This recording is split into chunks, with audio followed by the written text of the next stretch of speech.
Every century ends the same way. The old money dies and a new one rises. Gold once anchored nations. Then came paper, backed not by metal but by promises. And today we're watching those promises break. You can hear it in the headlines, you can feel it when you pay your bills, and you can see it in the disbelief of people who've done everything right and are still falling behind. Inflation isn't a number, it's a quiet thief, a silent tax on your time, your effort, and your future. So the question isn't if fiat will fail, it's how long until you notice. For decades we were told that money was safe in the hands of experts, that central banks could manage the economy like pilots steering a plane.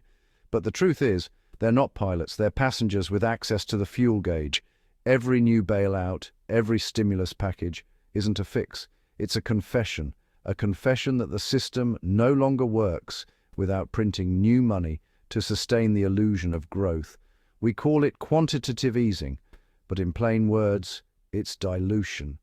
The value of your savings quietly slips away, not because you spent unwisely, but because someone else did. And as history shows, you can patch a system, you can rebrand it, but you can't print trust. Once that's gone, the panic doesn't start in the markets, it starts in people's minds. Let's zoom out. From the end of the gold standard in 1971 to today, most major currencies have lost over 90% of their purchasing power. A dollar, a euro, a pound, they still look the same on paper, but they buy less every year. And when prices rise, governments call it transitory. When debt explodes, they call it stimulus. When the system starts shaking, they change the definition of stability. But deep down, people know.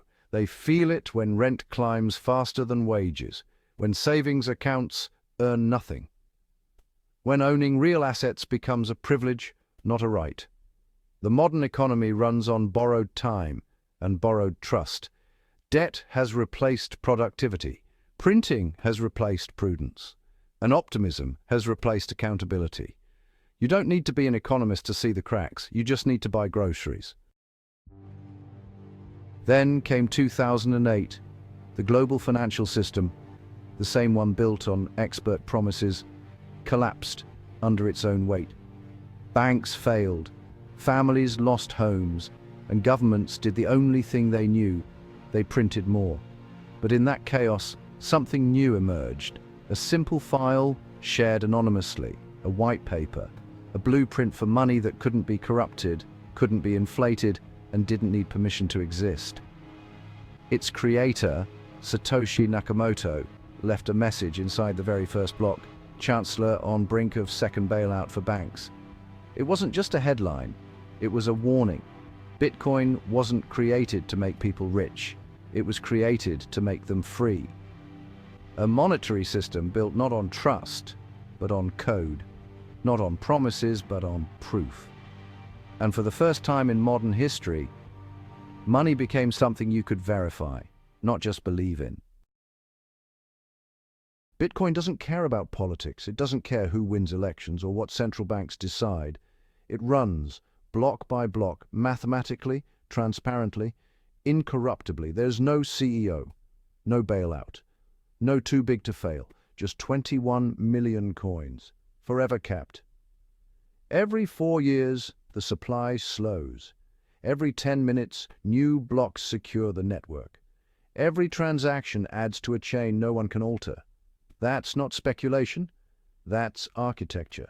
When you hold Bitcoin, you don't hold a stock certificate, you hold sovereignty.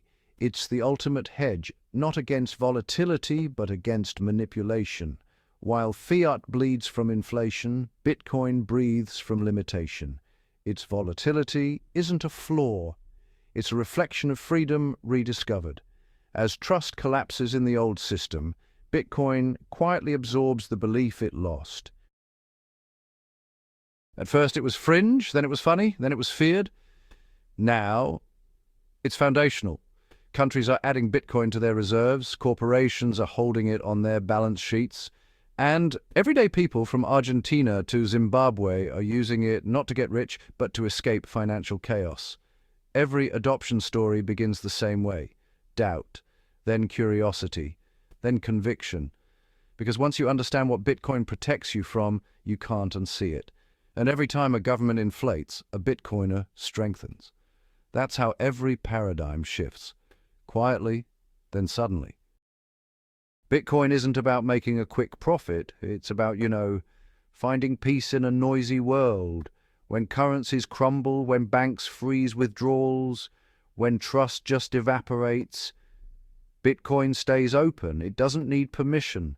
It doesn't need validation. And honestly, it doesn't even need your name. That's the sanctuary. In a digital world of surveillance, Bitcoin is privacy.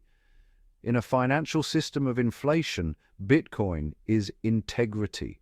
And in an economy built on belief, Bitcoin is truth. People don't run to Bitcoin because they want to gamble. They run because they've finally realized everything else was the gamble. That's the real migration from fragile money to incorruptible math. Every generation faces the same decision: trust the system or trust yourself. Fiat panic isn't chaos, it's clarity. It's the moment people realize that their wealth, their work, and their time were being quietly siphoned away. Bitcoin offers something the world hasn't had in decades: hope without lies, discipline without authority, and money without masters. It's not perfect, but it's pure, and for many, that's enough. So when the next crisis hits, and it will, remember this: you don't have to run, you just have to hold, because the sanctuary isn't a place, it's a protocol, and it never sleeps. Every currency in history has failed, but every failure creates a new beginning. Fiat panic is not the end, it's the awakening, and for those who understand it, Bitcoin isn't just an asset, it's an exit, a rebellion, a return to truth. From fiat panic to Bitcoin sanctuary. That's not a trade, it's a migration.